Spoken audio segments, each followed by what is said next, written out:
আসসালামু আলাইকুম ওয়া রাহমাতুল্লাহি ওয়া বারাকাতুহু। দি অনলাইন ইসলামিক স্কুলে কোরআন শিক্ষা কোর্সে আপনাদেরকে সকলকে স্বাগত জানাচ্ছি। আমরা প্রথম ক্লাসে হরফ নিয়ে আলোচনা করব। যেকোনো ভাষা আমরা যখন রিডিং পড়তে যাই, আমাদের প্রথমেই হরফের দিকে অর্থাৎ বর্ণের দিকে খেয়াল রাখতে হয়।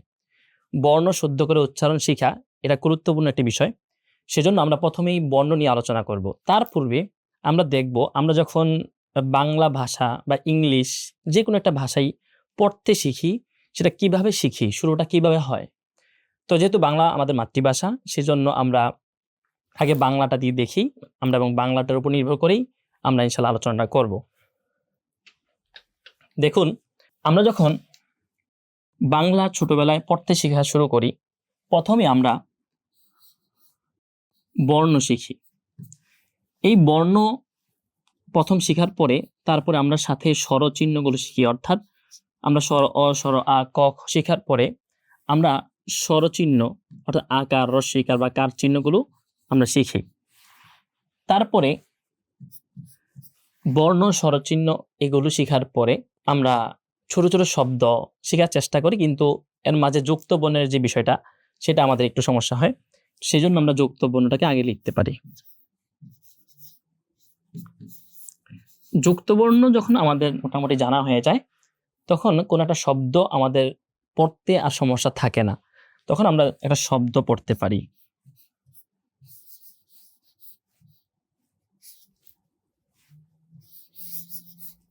এই শব্দ যখন আপনি পড়তে পারবেন, তখন অনেকগুলো শব্দ মিলে একটি বাক্য, কয়েকটা বাক্য মিলে একটা অনুচ্ছেদ, এরকম আমরা আমরা পড়তে পারি এবং আমাদের একটা পড়ার যোগ্যতা তৈরি হয়ে যায়। এইভাবে আমরা তাহলে বলতে পারি কয়েকটা শব্দের মাধ্যমে আমরা বাক্য শিখতে পারি। এই বাক্যের পরে অনেকগুলো বাক্য মিলে আমরা অনুচ্ছেদ। আচ্ছা, অনেকগুলো বাক্য মিলে গল্প বা অনুচ্ছেদ আমরা যখন শিখতে পারলাম, তখন আমরা কি করেছিলাম? বারবার প্র্যাকটিস করেছি, অনুশীলন করেছি, একটা গল্পের জায়গায় 10টা গল্প পড়েছি, একটা বইয়ের জায়গায় 10টা বই পড়েছি। এইভাবে আমরা বাংলা রিডিং যেটাকে আমরা বলি বা বাংলা পড়তে শিখেছিলাম। এবং এখন আপনাকে যে কোনো বই আপনাকে যখন দেওয়া হয়, আপনার কিন্তু পড়তে সমস্যা হয় না। আপনি যে কোনো বই পড়তে পারছেন। এর কারণ হচ্ছে পর্যাপ্ত অনুশীলন। তাহলে এখান থেকে আমরা বুঝতে পারি, যদি আমরা এখানে পর্যাপ্ত অনুশীলন করতে পারি, তাহলে আমরা এখন যেমন কোনো বাংলা বই যখন আমাদেরকে দেওয়া হয়, আমাদের পড়তে কোনো সমস্যা হয় না, শিখে পড়তে হয় না।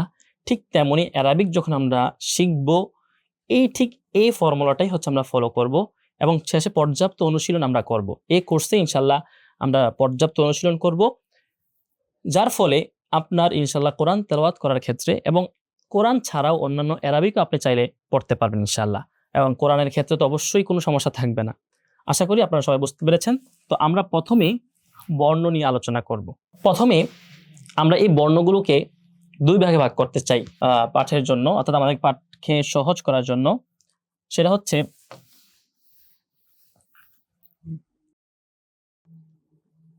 ষোলোটি হরফকে আমরা আলাদা করে ফেলতে চাই। যে 16টি বর্ণের উচ্চারণ, আমি আবারও বলছি, একটা কথা মনে রাখতে হবে, কোনো ভাষা তার উচ্চারণ অন্য একটি ভাষাতে আপনি পাবেন না, কিন্তু আমরা এই 16টি বর্ণের কিছু সাউন্ড আমরা বাংলায় অথবা ইংলিশে আমরা পেয়ে থাকি। তাই আমরা এই 16টি বর্ণকে আমরা আলাদা করে শিখব।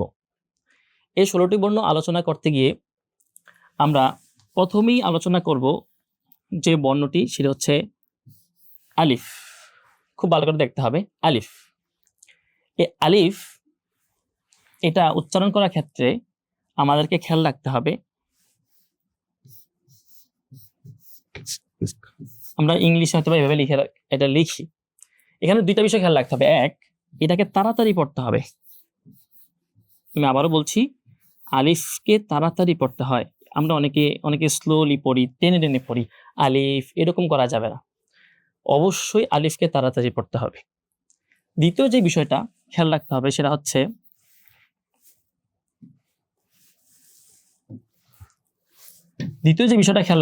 হচ্ছে শেষে যে আমরা এফ দেখতে পাচ্ছি, খুব ভালো করে খেয়াল করেন। এফ আমরা যখন এফ বলি তখন কি হয়, আমাদের দাঁতগুলো নিচে যে ঠোঁট আছে সেখানে লাগে এফ। ঠিক আলিফের শেষে আরেকটা আরবি বর্ণ আছে যেটার নাম হচ্ছে ফা। আমি আবারও বলছি, যেটার নাম হচ্ছে ফা। ফা ঠিক এফ এবং ফা দুইটার উচ্চারণের জায়গাটা একই। তো আলিফ উচ্চারণ করতে এই শেষে ফা এর একটা সাউন্ড আসে, এই ফাটা উচ্চারণ করতে হয় এফ এর মতো করে। তাই আলিফ যখন উচ্চারণ করব শেষে এফটা ভালো করে উচ্চারণ করতে হবে, অর্থাৎ শেষে যে ফা আছে, তাহলে আমরা আলিফের পাশাপাশি আর একটা বর্ণ শিখতে পারি, সেটার নাম হচ্ছে ফা। ফা অর্থাৎ এফ থেকেই মানে এফ এর মতো করেই উচ্চারণটা হয়, ফা ফা। ঠিক আছে, তাহলে আলিফ বর্ণের শেষে এই এফ বা আরবিতে ফা বর্ণটি রয়েছে, সাউন্ডটি রয়েছে, তাই খেয়াল রাখতে হবে শেষে যেন একটু বাতাস বের হয়, অর্থাৎ আমাদের দাঁতগুলো নিচে যে ঠোঁট আছে সেখানে লাগে আলিফ এরকম ভাবে। আসলে সব বুঝতে পেরেছেন? তাহলে আলিফের জন্য দুইটা কথা, এক তাড়াতাড়ি হবে, দুই হচ্ছে শেষে এফ এর যে সাউন্ড আছে সেটা, অথবা আপনারা যদি মনে রাখতে পারেন ফা আরবিতে, যেটা আমরা পরে আলোচনা করব, তারপরে একটু বলে রাখলাম, সেই বর্ণটি আছে সেটার মতো করে উচ্চারণ করতে হবে ভালো করে, আলিফ আলিফ আলিফ তাড়াতাড়ি, এবং হচ্ছে দাঁতগুলো নিচে যে ছোট আছে সেখানে লাগবে শেষের দিকে, আলিফ। আশা করি সবাই বুঝতে পেরেছেন। তাহলে আলিফ তাড়াতাড়ি পড়তে হয়, সেটা সবাই আমরা ক্লিয়ার হয়েছি। তারপর আরেকটি বর্ণ আছে যেটা দেখতে এরকম, এটাকে আমরা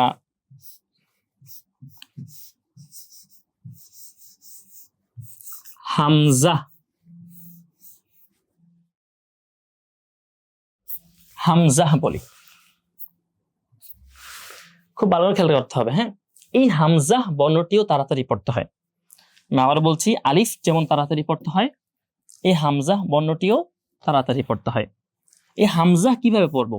এই হামজা পড়তে গিয়ে আমরা কয়েকটা বর্ণ শিখবো, কয়েকটা বর্ণের সাহায্যে এই হামজা উচ্চারণটি হয়। দেখেন, প্রথমে যেটা শিখবো সেটা হচ্ছে হা। এই যে বর্ণটা আমরা লিখলাম, আবারও লিখছি, সবাই খুব ভালো করে খেয়াল করবেন। এই যে গোল করে যে বর্ণটা, এটার উচ্চারণটা খুবই সহজ। এটার আমরা যদি দেখতে পাচ্ছি, এই যে হা, একদম নর্মালি আমরা যে ছোট বাচ্চাদেরকে খাবার খাওয়ার সময় বলি হা করার জন্য, এরকম নর্মালি কোনো প্রেসার ছাড়া হা উচ্চারণটা হয়। তো একটা নোট মনে রাখতে হবে, আলিফ এবং এই হামজা, এই দুইটা বর্ণ সব সময় তাড়াতাড়ি পড়তে হয়। এই দুইটা বর্ণ ব্যতীত বাকি যত বর্ণ আছে, অর্থাৎ 29টি আমরা জানি বর্ণ, এর মধ্য থেকে 2টি বর্ণ তাড়াতাড়ি পড়তে হয়, আর বাকি 27টি বর্ণ টেনে টেনে পড়তে হয়। আর 2টি বর্ণ তাড়াতাড়ি পড়তে হয়, সেটা কি আলিফ এবং হামজা। তো যেহেতু আলিফ এবং হামজা তাড়াতাড়ি হয়, বাকি সবগুলো টেনে পড়তে হয়। এখন কতটুকু টান হবে, প্রতিটি বর্ণ কি একই টান হবে কিনা সেটা আমরা আস্তে আস্তে জানবো। আপাতত আমরা এতটুকু জেনে রাখবো যে আলিফ এবং হামজা তাড়াতাড়ি হয়, বাকিগুলো টেনে পড়তে হয়। এখন দেখেন, এই হামজা উচ্চারণ করার শুরুতে আমরা হা বর্ণটি পেলাম, হা, কোনো প্রেসার ছাড়া হা বলতে হবে, হা নরমালি। এরপরে যে বর্ণটি আমরা পেয়ে থাকি সেটা হচ্ছে মিম। এই মিম বর্ণটি আমরা সবাই খুব ইজিলি উচ্চারণ করতে পারি, কারণ বাংলায় এটার সাউন্ড, আমি আবার বলছি, এটা বর্ণের প্রোনাউন্সিয়েশন একদম যে অন্য ভাষাতে পাওয়া যাবে সেটা না। হ্যাঁ, কিছু সাউন্ড মিলতে পারে, যেমন বাংলায় ব সাউন্ড আছে, ইংলিশেও ব সাউন্ড আছে। যেমন ইংলিশে বি এর ব সাউন্ড দিয়ে হয় ব্যাট, বাংলায় এই ব বর্ণের ব সাউন্ড দিয়ে হয় কি ব্যাট। কিন্তু আপনি দুইটা বর্ণ যদি এক না, একটা বি একটা ব, প্রোনাউন্সিয়েশন পার্থক্য আছে, বাট সাউন্ড মিলতে পারে, এটা খেয়াল রাখতে হবে। তাহলে এটা আমরা ম আবার হচ্ছে এম পাচ্ছি, মিমের সিমিলার কাছাকাছি সাউন্ড এটা। তাহলে আমরা মিম, আমরা বলেছি আলিফ এবং হামজা ছাড়া সব টেনে পড়তে হয়, তাই মিম এই বর্ণটাকে টেনে পড়তে হবে। ঠিক তার আগে হা, এটাকেও টেনে পড়তে হবে, হা মিম, হা মিম, এটা খুব গুরুত্বপূর্ণ, হা মিম। আচ্ছা, এই হা মিমের পরে সবচেয়ে যে বিষয়টা আমাদের সমস্যা হয়, যে বর্ণটা আমরা শিখব সেটা এই বর্ণটি।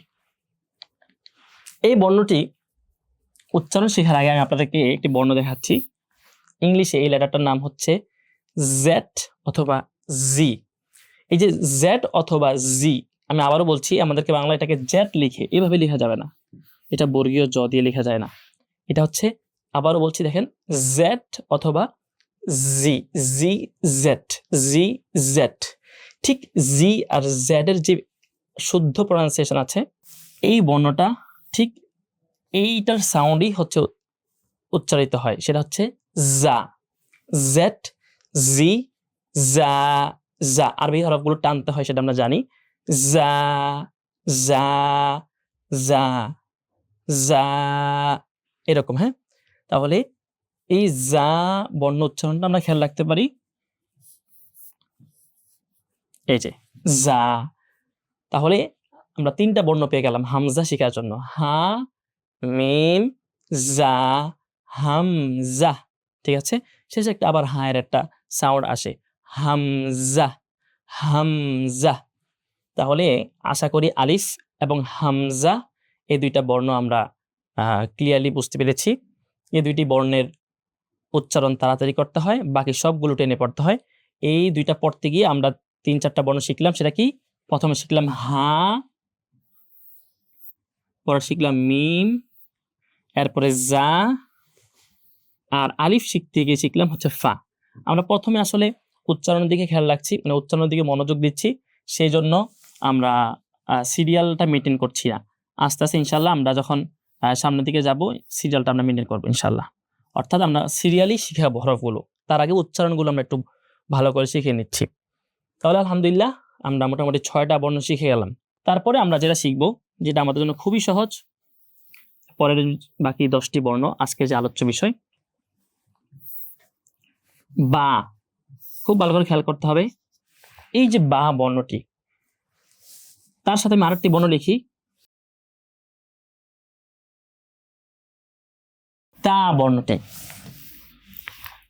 এটার সিমিলার সাউন্ড বাংলায় ব আছে, ইংলিশে বি আছে, এটার সিমিলার ত আছে। দেখেন, এটা হচ্ছে বা, আবারও বলছি ব আর বা, 3টা বর্ণের প্রনাউন্সিয়েশন একটু ভিন্ন। এটা বি, এটা ব, এটা বা, কিন্তু মূল সাউন্ডটা কিন্তু একই। তো বাকি যে বর্ণগুলো আছে আজকের আলোচনার, সবগুলো এরকম সাউন্ড আমাদের বাংলায় নয়তো ইংলিশে পাওয়া যায়। তাহলে এটাকে আমরা বলতে পারি বা, বা, বা। আলিফ এবং হামজা ছাড়া সবগুলো টানতে হয়। আমি আবার বলছি, তাহলে বা, আর এটা হবে তা, এটা হবে তা, তা, তা, এরকম। হ্যাঁ, আগেটা ছিল বা, এটা হচ্ছে তা। এখন আমরা যে বর্ণটা শিখব, এই বর্ণটা শেখার পাশাপাশি আমরা যে একটু আগে জেড এবং জি দিয়ে বর্ণটা শিখেছিলাম, সেটাও একটু দেখাই। পার্থক্যটা না রাখলে আপনারা বুঝতে সহজ হবে না, এই জন্য পার্থক্যটা দেখাবো। বাংলায় যেটাকে বর্গীয় জ বলি, ইংলিশে যেটাকে জেই বলি, বর্গীয় জ অথবা জেই, ঠিক এই বর্ণের যে সাউন্ড জ, জে, ঠিক এটাও একই সাউন্ডের। আবারও বলছি, এটা হবে জিম,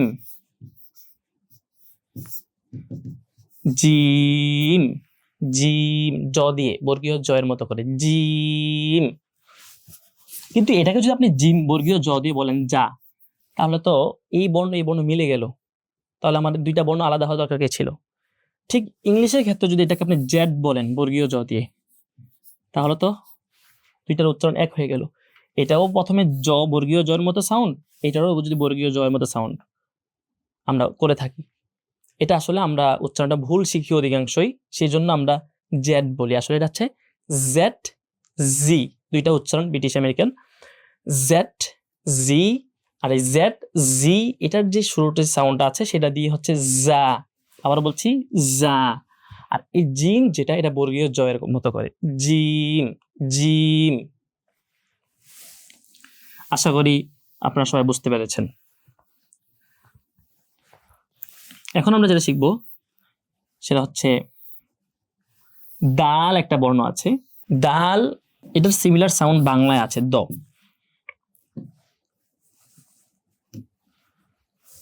এই যে বাংলা আমরা দ লিখলাম, দ আর দা, দেখেন সাউন্ড কিন্তু সেম, বর্ণ উচ্চারণ হয়তো পার্থক্য আছে প্রনাউন্সিয়েশন, বাট সাউন্ড একটা আছে, যেটা বাংলায় দ পাওয়া যাচ্ছে দ।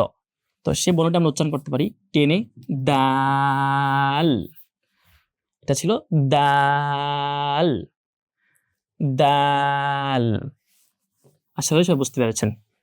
এবার আমরা দুটি বর্ণ লিখি।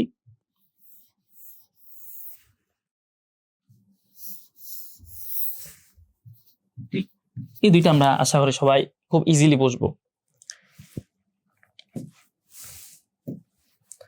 প্রথম যেটা সেটা আমরা একটু খেয়াল করি। সবাই আমরা ইংলিশে এই শব্দটি চিনি, সি। সি মানে দেখা, ঠিক? এটা যে পাস্ট পার্টিসিপল ফর্ম আছে, সিন, আনসিন। এই যে সিন, এটা হচ্ছে মূলত আমরা সবাই জানি। ঠিক উপরে যে বর্ণটি দেখতে পাচ্ছি, এটার উচ্চারণ হচ্ছে কিন্তু সিন, বাট পার্থক্য হচ্ছে টেনে পড়তে হয়। Scene, scene. আর ঠিক এইখানে যেটা, সেটা সিমিলার সাউন্ড বাংলায় আছে তালব্য শ, অথবা ইংলিশেও আছে এস এইচ। এবং এটার একটা ওয়ার্ড ইংলিশে আছে, সেটা হচ্ছে কি শিন। আমি ডট ডট দিচ্ছি টান বোঝানোর জন্য। শিন, এটা ইংলিশে একটা ওয়ার্ড, একটা ভোকাবুলারি আছে এটা।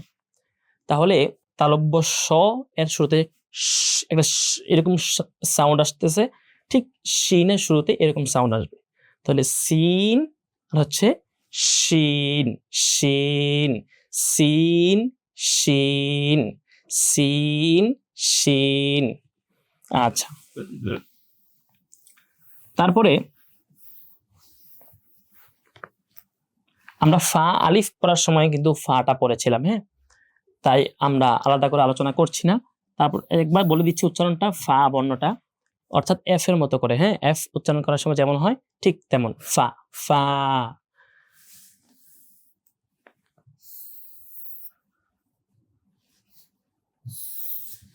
দেখেন এখন দুইটা বর্ণ লিখেছি, একটা হচ্ছে লাম। এই লাম বর্ণটির বাংলায় এটার সিমিলার সাউন্ড আছে, ইংলিশেও আছে এল। তাহলে এটা উচ্চারণ খুবই সহজ, লাম টেনে উচ্চারণ করলে হয়ে যাচ্ছে। আর এইটাও ঠিক বাংলায় ন আছে, এটাও টেনে উচ্চারণ করলে হয়ে যাচ্ছে নুন, এবং লবণকে আমরা নুনও বলি, নুন। এটা হচ্ছে লাম, নুন। আচ্ছা, তাহলে লাম এবং নুন। এবার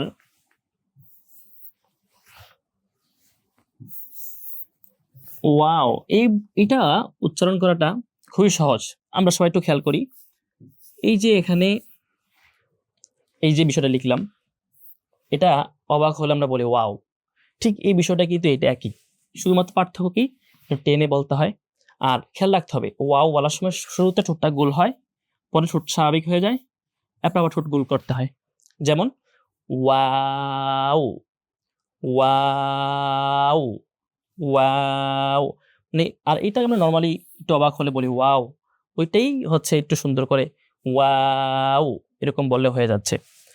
আমি আপনাদেরকে প্রত্যেকটি বর্ণের সাথে আমাদের প্র্যাকটিক্যাল লাইফে যে বিষয়গুলো জড়িত সেগুলো নিয়ে আমরা বলার চেষ্টা করছি, যাতে হরফগুলো শেখার ক্ষেত্রে আলাদা মাখরাজ নির্ভর হতে না হয়, এবং কঠিন আপনাদের জন্য কঠিন না হয়ে যায় যারা জেনারেল পড়ুয়া ভাই বোনেরা আছেন, সেই জন্য আমরা এই কথাগুলো বলছি। আচ্ছা, সর্বশেষ আমরা যে বর্ণটা শিখবো সেটা হচ্ছে এটা, ইয়া। এটা আমরা বাংলাদেশে এইভাবে উচ্চারণ লিখে ইয়া, আসলে এটা করা যাবে না। ই বললে গলায় একটু প্রেসার পড়ে যায়, ই। আমরা এটা উচ্চারণ করার ক্ষেত্রে আমরা এটাকে খেয়াল রাখতে পারি, আমরা যে ইএস এর পরিবর্তে ইয়া বলি না, এই ইয়া এসটা মুছে দিই, শুধু এতটুকু পর্যন্ত খেয়াল রাখতে পারি। ইয়া, ইয়া, ইয়া, ইয়া, কোনো প্রেসার হবে না, নরমালি ইয়া, ইয়া, ইয়া।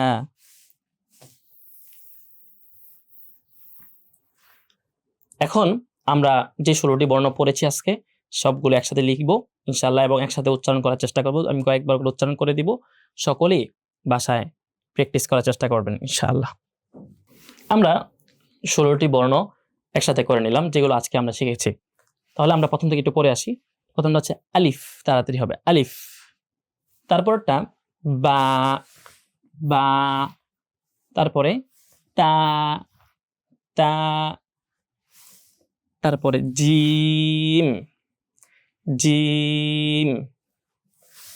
দাল দাল, জা জা, সিন সিন, শিন শিন, ফা ফা, লাম লাম, মিম মিম, নুন নুন, ওয়াও ওয়াও, হা হা, হামজা হামজা, ইয়া। এই হচ্ছে 16টি বর্ণ। সকলেই ইনশাআল্লাহ ভালো করে প্র্যাকটিস করবেন। আগামী ক্লাসে বাকি 13টি বর্ণ অর্থাৎ 29টি হরফের মধ্যে থেকে আমরা 16টি বর্ণ নিয়ে আলোচনা করেছি। আর বাকি 13টি বর্ণ দ্বিতীয় ক্লাসে ইনশাআল্লাহ আমরা আলোচনা করব। সে পর্যন্ত সকলেই সুস্থ থাকুন, আমাদের জন্য দোয়া করবেন। আসসালামু আলাইকুম ওয়া রাহমাতুল্লাহি ওয়া বারাকাতুহু।